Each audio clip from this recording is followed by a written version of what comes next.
Hello all, welcome back to Paper Magic Studio. Today I'll be showing you how I turned this galvanized tin from Dollar Tree into a farmhouse style artificial plant for my home. First you'll need a foam block that you can also find at Dollar Tree and whatever florals or greenery you'd like. I did a mix of florals from both Dollar Tree and Joann's. You'll take all your florals and cut the different pieces off using a wire cutter.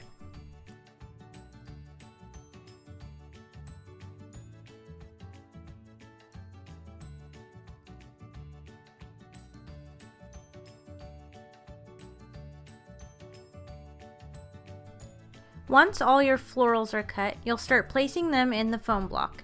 You want to place them at random at first, and then you'll start to place them intentionally where you want them to go for whatever look you like and that you're going for.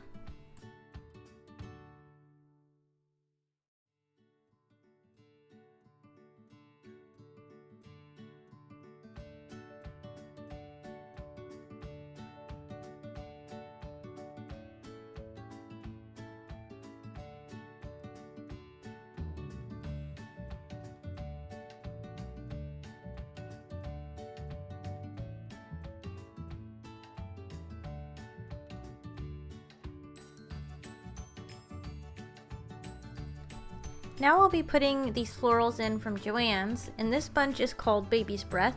I used these same florals in my Flowers and Garden tin tutorial so that they'll match. I'll put that link in the description.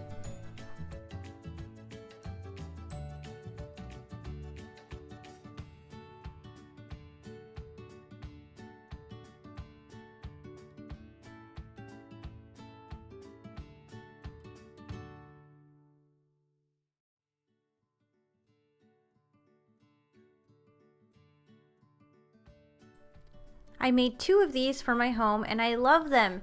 If you want to see more Dollar Tree tutorials, don't forget to subscribe, and thanks for watching.